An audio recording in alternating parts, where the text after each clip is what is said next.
and welcome back to Flute Tip of the Week.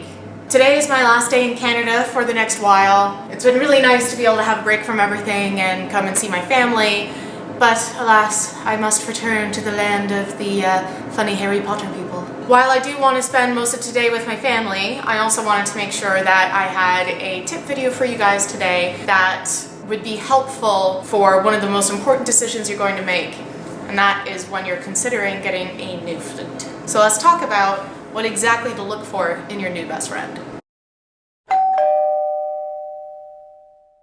Take the time to look at different aspects of a flute you're considering buying before taking the plunge. Some people suggest that you try renting a flute before you decide to buy it fully. Others will say that you need to get used to it before you know that it's going to work out for you. But I believe, and I know that there are other people who believe in this too, that if you're playing a flute that is going to work for you, you don't need to take a lot of time to get used to it, that things will click into place, because that is the way that playing a flute should be for you. And there are specific aspects of the flute that you need to try out before you decide to buy it. First off, make sure that when you're trying flutes, you bring a buddy with you. It's important to have someone there to bounce ideas off of and to be an external ear so that you aren't going to be left on your own to decide what it's going to sound like when someone is listening to it from afar, when you're only ever going to be experiencing the flute from the playing position, which is not where you're going to get the best representation of the tone you're looking for.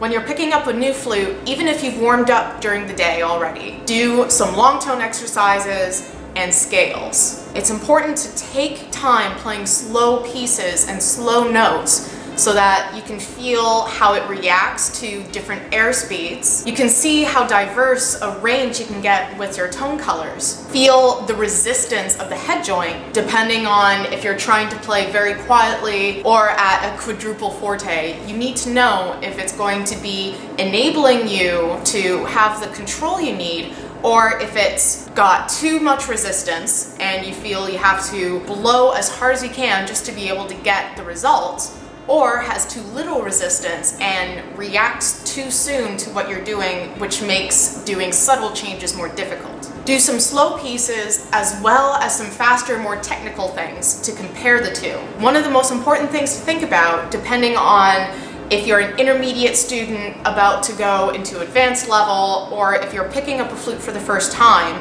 is how quickly the keys react to your fingers. Typically for beginner flutes, the springs for the keys are a lot harder and aren't quite as fast as with the professional level flutes. So if you are at a point where you're an intermediate player and you're on your way to being advanced, it's important to have keys on your flute that will be able to transition with you. So opt on the side of quicker keys when you are getting close to a higher level where you're going to need fast fingers to be able to play the repertoire that you are going to be facing. Also take a look at what kind of foot you've got on the flute. Nowadays, a B foot is becoming standard, but some people still prefer to play on a C foot. I personally prefer the low B because there are some alternate fingerings that you can use it with to help with tuning in the very high registers, as well as have the extra note at the bottom, especially for a lot of modern repertoire that wants to use the full range of the flute. But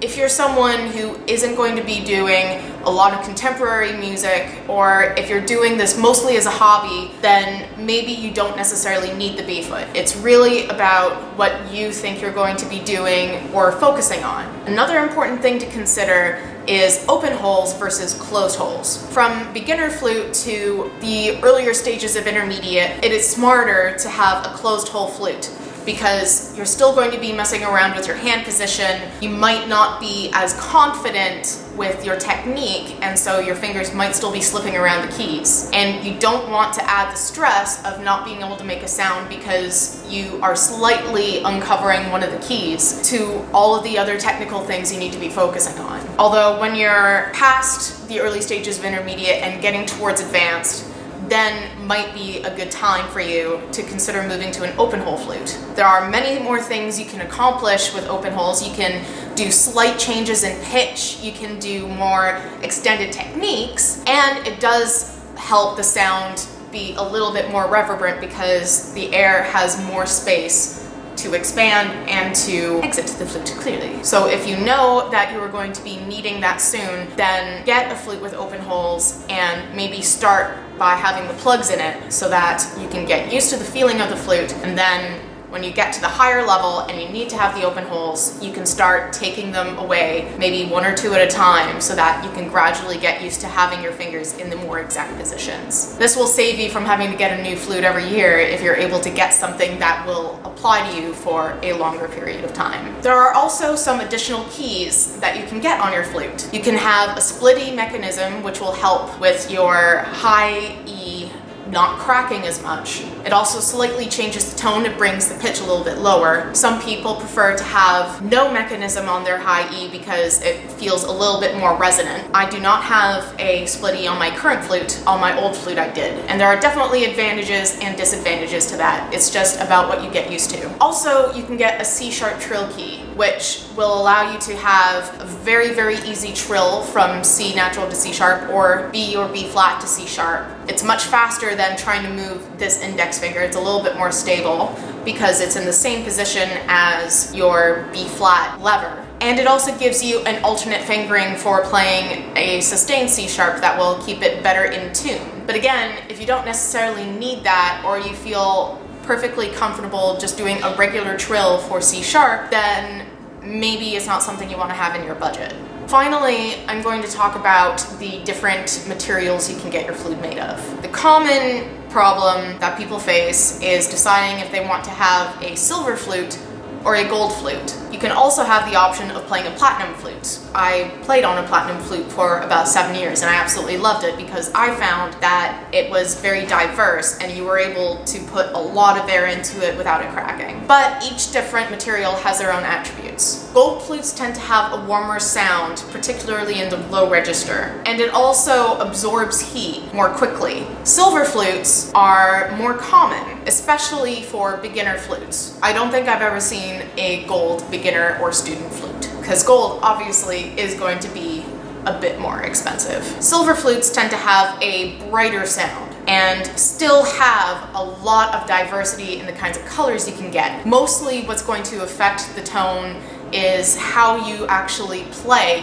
yourself. You're still going to sound like yourself no matter what flute you play on, but the tendencies of the material do change. You can also play on different kinds of wooden flutes. It's becoming more frequent to see wooden flutes with metal keys. Now, wooden flutes have a very warm sound and have almost a more reverberant tone, but it can be more difficult to get into the harsher colors and to have a lot more volume. You can do very subtle things with it, but sometimes it can be difficult to get a sound that really cuts through and be as loud as you possibly can. But again, this does depend on what kind of musician you are and exactly how you produce your sound yourself. Really, what's important about getting a new flute is that it feels like you're able to do your absolute best and it feels like your flute. When I got the flute I'm on now, I wasn't actually looking for anything. I was on my Platinum Miramatsu, it was a PTP heavy wall, and I went to the National Flute Association convention in Chicago. I love the people at Miramatsu, I've always gotten along very well with them, and at the convention, I was at their booth, and I was just playing their flutes for fun when all of a sudden a light went on when I tried the one I'm on now.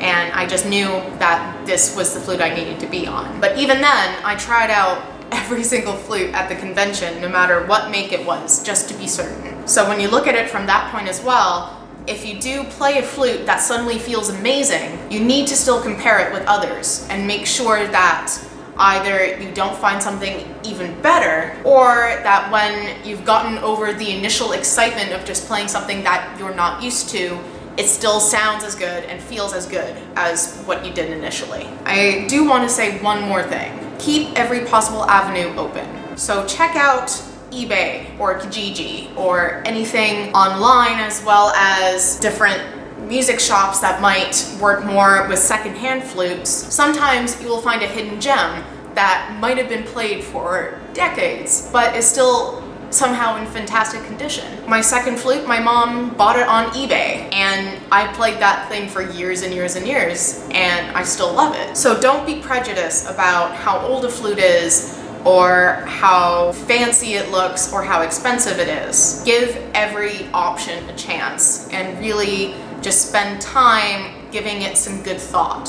So again, that tip was take the time to look at the different aspects of a flute before you take the plunge. I hope you find this week's tip helpful. I'll see you all next week. Flute happy and search happy.